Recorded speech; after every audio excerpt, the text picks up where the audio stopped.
ఇక బీజేపీ వాళ్ళు చెప్తుర్రు ఆడనేమో సిబిఐ కోర్టులో ఆ కేసు అయితే కవిత కొట్టేసింది. మరి బీజేపీ వాళ్ళు ఏం చెప్తారు, కవితనేమో నిర్దోషిగా తేలలేదు అని చెప్పి మాట్లాడుతుర్రు. ఇగో ఏమంటారు వీళ్ళు, కవిత నిర్దోషిగా ఇంకా తేలలేదు. మరి తేలేంది కోర్టు కేసు ఎందుకు కొట్టేస్తారు? బీజేపీ రాష్ట్ర నాయకులకు మేము అడుగుతున్నాము, తేలంది ఎందుకు కోర్టు కేసు కొట్టేస్తారు? ఫోన్ సిమ్ కార్డులు ఎందుకు కాల్చారు? ముందుంది ముసళ్ళ పండుగ, ఇది కేవలం ట్రయల్ కోర్టులో జరిగిన ఒక నిర్ణయం. బీజేపీ రాష్ట్ర అధ్యక్షుడు రామచంద్రరావు. అది ట్రయల్ కోర్టులో జరిగిందా, ఏ కోర్టులో జరిగిందా, ఏదైనా కోర్టులను అయితే కేసు కొట్టేసారు. కేవలము అంటే దీన్ని బట్టి చూస్తుంటే ఏంటంటే ఎన్నికల కోసము అటు ఢిల్లీ ముఖ్యమంత్రిని కూడా మీరు జైల్లో పెట్టిర్రు, ఇటు కవితను. అయితే ఇక మొత్తం మీద ఎన్నికల డ్రామా అనేది అయితే బీజేపీ పార్టీ నాయకులు నడిపిస్తున్నట్టయితే క్లియర్ గా కనబడుతున్నట్టు తెలుస్తుంది. ఇంకా వీళ్ళు ఏమంటారు, ఢిల్లీ మద్యం పాలసీ కేసులో రౌసు అవెన్యూ కోర్టు వెల్లడించిన తీర్పు నేపథ్యంలో బీజేపీ రాష్ట్ర అధ్యక్షుడు రామచంద్రరావు కీలక వ్యాఖ్యలు చేశారు.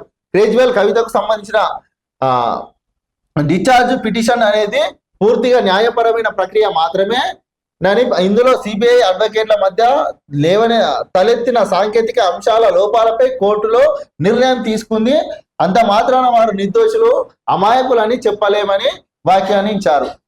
ఇగో ఏదేమైనప్పటికీ నాకు తెలిసి ఏంటంటే వీళ్ళు ఎన్నికల డ్రామా కోసము అరెస్టులు చేసి లోపల పెట్టిర్రు. మీరు ఏం చేసినా మళ్ళీ ఇప్పుడు నిర్దోషులుగా తేలలే అని చెప్తుర్రు. చూసిర్రా, తెలంగాణ సమాజంలో తెలంగాణ ప్రజలందరికీ అర్థమవుతుంది బీజేపీ ఏం చేస్తుంది, అసలు ఏంది అనేది. మొత్తం మీదనైతే వీళ్ళు ఎన్నికల కోసం డ్రామా నడిపిస్తున్నట్టు క్లియర్ గా కనబడుతుంది. అప్పుడు ఎన్నికల సమయంలో అరెస్టులు, ఇప్పుడు మళ్ళా కోర్టులలో కేసులు కొట్టేసుడు. అంటే క్లియర్ కట్ గా ఏం కనబడుతుంది అంటే ఇటు బీఆర్ఎస్ బీజేపీ ఒకటే అన్నట్టు కనబడుతుంది. మరి ఇప్పుడు వీళ్ళు అంటారు కదా, సరే ఇంకా ఏమంటారు, నిర్దోషిగా ఇంకా తేలలేదు అంటారు. మరి నిర్దోషిగా తేలంది కవిత కేసు ఎందుకు కొట్టేస్తారు కోర్టులో? మరి మీరు సరైన ఆధారాలు చూపెట్టాలి కదా, సరైన ఆధారం ఛార్జ్ షీట్లో మెన్షన్ చేయాలి కదా. మీరు ఛార్జ్ షీట్లో మెయింటైన్ చేయలేరు, ఆయన కోర్టుకు కేసు కొట్టేసింది. ఇగో బీజేపీలో చేరికలట. ఏదేమైనా తెలంగాణ రాష్ట్రంలో బీజేపీలో చేరికలైనా ఏదైనా మీకు ఎన్నికలు వచ్చినప్పుడే మీకు అన్ని గుర్తుకొస్తాయి. ఇక ఎన్నికలు అయిపోగానే మీరు ఎన్నో ఉంటారు, అది గానే ఉంటది ఇక బీజేపీ అని.